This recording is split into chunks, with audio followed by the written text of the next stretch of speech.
BRS party Telangana రాష్ట్రంలో మంచి జోషే తీసుకొచ్చింది. ఈరోజు అధికారంలో కాంగ్రెస్ పార్టీ ఉన్నా, ఈరోజు రాష్ట్రాన్ని నడిపించేది మాత్రం బీఆర్ఎస్ పార్టీ. ఈరోజు రాష్ట్రంలో కాంగ్రెస్ పార్టీ మొత్తం దోచుకోవాలని ప్రయత్నం చేస్తున్నా, వాళ్ళ మూతి మీద కొట్టేది మాత్రం బీఆర్ఎస్. ఈరోజు కారు పార్టీ గేరు మార్చి మరొంత స్పీడ్ని ఊపందుకున్నది. ఏనాడైతే బీఆర్ఎస్ పార్టీకి గుండు సున్నాతో సరిపెట్టారో ఆ జీరో నుంచి మొదలైన ఇదే బీఆర్ఎస్ ఈరోజు గ్రామ గ్రామాల్లో, ఊర్లలో, సిటీల్లో, నగరాల్లో ఒక ఊపందుకున్నదని చెప్పుకోవచ్చు. ఈరోజు రకరకాల గేర్లు మార్చుకుంటూ కారు స్పీడ్ చూస్తూ ఉంటే కాంగ్రెస్ పార్టీ సరెండర్ అయిపోతూ ఉంది. మొదటిగా జీరో నుంచి కారు స్టార్ట్ చేస్తే ఫస్ట్ గేర్లో రేవంత్ రెడ్డి గారు కొడంగల్ నియోజకవర్గంలో మొదలుపెట్టిన భూ కబ్జాల విషయంలో అక్కడ ఫస్ట్ గేర్ తోటి కేటీఆర్ గారు రాకతోటి, హరీష్ రావు గారు రాకతోటి ఆ యొక్క కొడంగల్ భూముల్ని బకాసుడి నోటి నుంచి కాపాడినట్టుగా ఉక్కుపాదం మోపింది. తర్వాత రెండో గేర్ మార్చగానే కాళేశ్వరం కూలింది, రాష్ట్రంలో వీళ్ళపైన సిట్టు వేయాలి, విచారణ జరిపించాలని చెప్పేసి రేవంత్ రెడ్డి ప్రభుత్వం మరో డ్రామాకు ప్రయత్నం చేస్తే సెకండ్ గేర్ వేసి మరి ఇదంతా కాలయాపన చేయడానికి 6 గ్యారెంటీలు ఇచ్చే దమ్ము లేక వీళ్ళు చేస్తున్న ప్రయత్నం అని చెప్పేసి హరీష్ రావు, కేసీఆర్ గారు తేల్చి చెప్పేశారు. రేవంత్ రెడ్డి గారు పరిపాలన పక్కన వదిలేసి తెలంగాణ రాష్ట్ర రైతాంగానికి రైతు బంధు ఇవ్వకుండా, నీళ్ళు ఇవ్వకుండా, కరెంట్ ఇవ్వకుండా ఆపేస్తే ఆ టైంలో మూడో గేర్ వేసి మరి ఆ రైతు బంధు వచ్చే విధంగా తెలంగాణ రాష్ట్రం మొత్తం వాడవాడ, గల్లీ గల్లీ, పొలాల పంట అంతా తిరిగి ఈరోజు రైతు బంధు రిలీజ్ చేసేలా చేసింది అదే కారు పార్టీ. ఆ కారు పార్టీ వేసిన మూడో గేర్కి ఈరోజు కాంగ్రెస్ పార్టీ కమిలిపోయింది. రేవంత్ రెడ్డి మాట్లాడితే ప్రజల్ని హింసించుడు, నిరుద్యోగులకు ఉద్యోగాలు ఇవ్వకుండా ఉండు, తెలంగాణ రాష్ట్ర ప్రజల్ని పరిపాలించకపోవడం, ఇవన్నీ చేస్తూ ఉంటే ఆ టైంలో కూడా కారు ఇంకో గేర్ మార్చింది, అదే రివర్స్ గేర్. మూడో గేర్ మార్చిన తర్వాత రివర్స్ గేర్ మార్చింది కారు పార్టీ.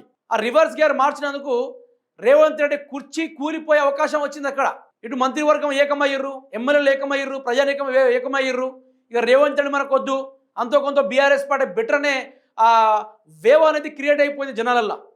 మళ్ళీ రేవంత్ రెడ్డి గారు ఈ మధ్య కాలంలోనే కాళేశ్వరం మీద కావచ్చు, కేసీఆర్ మీద కావచ్చు, రక్తం జల్లాలి, పొలాలు పండాలంటే ఇవన్నీ చేయాలని చెప్తాగానే అప్పుడు కారు పార్టీ వేసిన గేరు 4వ గేరు. ఆ 4వ గేరుతోటి ఈరోజు దుమ్ము దులిపి పెట్టింది. ఈరోజు 4వ గేరుతోటి ఇదే విధంగా సరూర్ నగర్లో నిరుద్యోగులతో మీటింగ్ చేపడతా ఉన్నారు. ఈరోజు కాళేశ్వరం యొక్క నిందలని మొత్తం బద్దలు కొట్టుకోవడం, నిజాలు బయట పెట్టబోతున్నారు. ఇన్ని జరుగుతున్నాయి, కంప్లీట్గా నాన్ స్టాప్గా జరుగుతూ ఉంది. ఎక్కడ కూడా ఆగే ప్రసక్తి కూడా ఎక్కడ కూడా జరగట్లేదు, కంప్లీట్గా జరుగుతూనే ఉంది, వ్యవస్థ నడుస్తూనే ఉంది. అయితే మీకు తెలియాల్సింది ఏంది మిత్రులారా అంటే, ఇప్పుడు 2 గేర్లు ఉన్నాయి. మొత్తం 6 గేర్లతో ఉన్న ఆ కారు 2 గేర్లు ఉన్నాయి.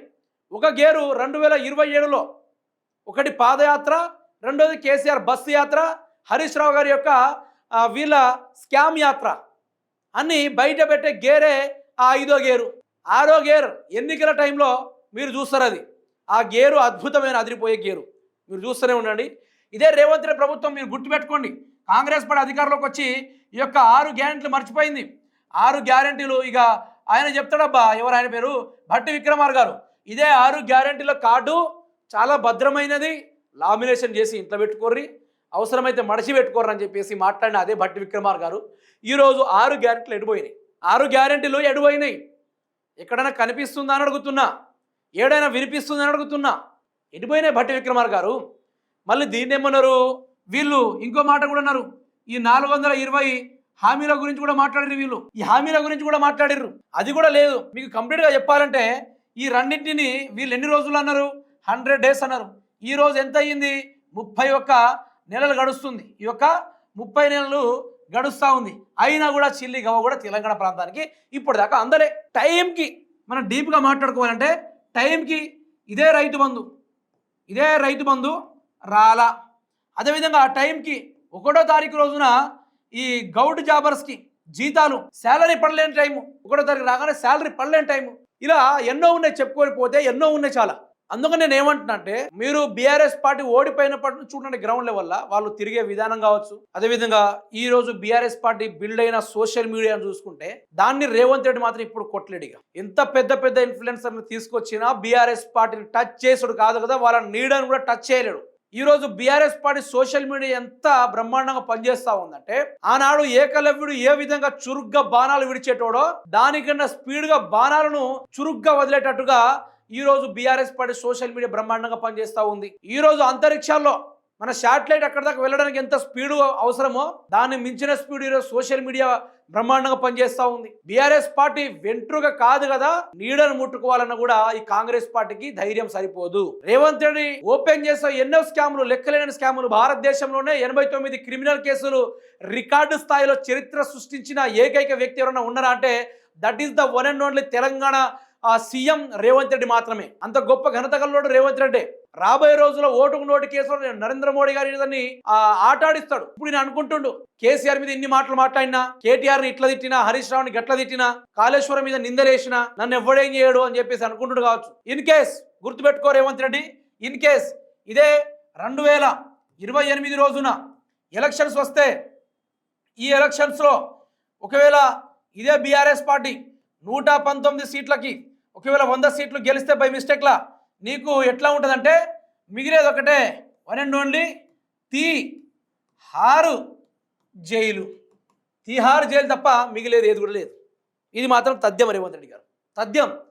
మిమ్మల్ని తెలంగాణ ప్రజానికం క్షమించదు, కేసీఆర్ని అసలే క్షమించాడు, ఇంకా కేటీఆర్ అసలే క్షమించాడు. హరీష్ రావు అంటారా, హరీష్ రావు అయితే ఇక అస్సలే క్షమించాడు. తెలుసు కదా, ఉద్యమం టైంలోనే ఆంధ్ర వైపు నడుస్తూ ఉన్న సందర్భంలో గన్నులు పెట్టుకొని రేవంత్ రెడ్డి పరిగెత్తుకుంటూ వచ్చినప్పుడు ఆ టైంలో హరీష్ రావు గారిని పోలీసు వాళ్ళు బైండ్ ఓవర్ చేస్తే, పోలీసు వాళ్ళు కార్లో కూర్చోబెడితే అరెస్ట్ చేసే కార్యక్రమాలు చేస్తే అక్కడ నాకు హరీష్ రావు గారి మాట ఒక మంచిగా వినిపిస్తుంది. తెలంగాణుడి కాదారా ఆంధ్రుడి వారం మ్యాక్యాన్ అని చెప్పేసి ఓ భూత పదంతో స్టార్ట్ చేస్తాడు హరీష్ రావు గారు. That is the vintage. అది ఒక సీన్, ఒక సినిమా, అదొక సినిమా. తర్వాత మిలియన్ మార్చ్లో ప్రతి ఒక్కరిని హౌస్ అరెస్ట్ చేస్తే అదే మనిషి ఆ హుస్సేన్ సాగర్లో ఇంత బోట్ వేసుకొని చేతిలో ఆ తప్పను పట్టుకొని ఆ బోట్ నడుపుకుంటా వస్తూ ఉంటాడు. అబ్జల్యూట్లీ సినిమా, అది అబ్జల్యూట్లీ సినిమా. ఆ సినిమాలో ఎవ్వరు ఊహించుకోలేరు. అందుకని నేను ఏమంటున్నా అంటే తెలంగాణ ఒక గొప్ప నినాదాన్ని ఇవ్వబోతుంది రాబోయే రోజుల్లో. కారు నేను చెప్పిన కదా, ఇదే కారు ఇదే బీఆర్ఎస్కి మీరు చూసుకోవచ్చు. ఇదే బీఆర్ఎస్ కారుకి మాత్రం మొత్తం ఎన్ని గేర్లు ఉన్నాయి? 1వ గేరు, 2వ గేరు, 3వ గేరు, 4వ గేరు, 5వ గేరు, 6వ గేరు, ఇంకోటి రివర్స్ గేర్. ఈ గేర్లలో 1వ గేర్ పడింది కాంగ్రెస్ పార్టీకి ముచ్చెమటలు పడ్డాయి. 2వ గేర్ పడింది మనం గెలుచుడు కష్టం అని చెప్పేసి సర్పంచ్ ఎన్నికలు బంద్ పెట్టిర్రు. 3వది పడింది మనం గెలుచుడు దండగే అని చెప్పేసి జెడ్పీటీసీ ఎన్నికలు ఆపేసిర్రు, భయపడతా ఉన్నారు, కబ్జాలు బయటపడ్డాయి. 4వ గేర్ వేసిర్రు. కాంగ్రెస్ పార్టీ తెలంగాణ రాష్ట్రంలో గెలిచే అవకాశాలు 5 సీట్లే మాత్రమే అని చెప్పేసి తేల్చి చెప్పేసింది. ఇక మిగిలింది ఏంది? ఒకటి 5వ గేరు, నెక్స్ట్ 6వ గేరు. రివర్స్ గేర్ ఆల్రెడీ పడిపోయింది. ఇప్పుడు ఇక్కడ నుంచి ఇవి పడిపోయినాయి, బాకీ ఈ 2 ఉన్నాయి. ఈ 2 ఎట్లాంటిదంటే సూపర్ క్లైమాక్స్. ఈ మామూలు క్లైమాక్స్ కాదు ఇది. దీంతో ఇదే కాంగు ప్రభుత్వం గాడిది గుడ్డుతోటి మిగిలే అవకాశం అయితే ఉంది. రెండోది ఇదే రేవంత్ రెడ్డి గారు తిహార్ జైలుకి పోయే అవకాశం ఈ గేర్లన్నీ పనికొస్తాయి. ఈ గేర్లు లాస్ట్ కానీ పనికొస్తాయి. కారు తలుచుకుంటే ఏదైనా చేయగలదు. ఆ మధ్యకాలంలో జూబ్లీస్ ఎన్నికల్లా కారుని తీసుకొచ్చి ఆ యొక్క బండ్లతోటి లేపి మరి కింద పడేసిన ఆ యొక్క విజువల్ కూడా చూసాం. ఏ కారునైతే అవహేళన చేసి, ఏ కారు తెలంగాణ తీసుకొచ్చిన పార్టీని చిన్న చూపు చూసి తెలంగాణ ప్రాంతం ముందు కేసీఆర్ని బదనాం చేయాలని చెప్పేసి వీళ్ళు ఏవైతే అనుకున్నారో వాళ్ళన్నిటినీ దంచి కొట్టడానికి కారు 4వ గేరు, 5వ గేరు, 6వ గేరు వేసుకునే టైం కూడా దగ్గరకు వచ్చింది. తిప్పి కొడితే ఇంకో 6 నెలలు, జనవరి రాగానే 2027 గుర్తుపెట్టుకోండి. ఇదే 2027, 2028 రోజున తెలంగాణ రాష్ట్రంలో కారు పార్టీ మార్చే ఈ 2 గేర్లతోటి గుర్తుపెట్టుకోండి. ఈ 2 గేర్లతోటి తెలంగాణ పెను సమూహాన్ని తీసుకొచ్చే అవకాశం ఉంది. ముంచుకొస్తా చూడండి. బీఆర్ఎస్ మొత్తం కమ్మేస్తా, తెలంగాణని కమ్మేసి కపటులను, కళ్ళమంటోలను, దరిద్రులను, గాడిదలందరినీ తెలంగాణ నుంచి పారదోలే కార్యక్రమాలు బ్రహ్మాండంగా చేసే అవకాశం అయితే ఉంది. రాబోయే రోజు ఒక అద్భుతమైన పనితీరునైతే మనం చూడబోతున్నాం. తెలంగాణ ఊకోదు, తెలంగాణ ఆగదు. బీఆర్ఎస్ అప్పుడు ఎవడి తాతతరం కాదు, ఎవరికి అంత దమ్ము కూడా ఉండబోదు. ఇది రాసి పెట్టుకోండి.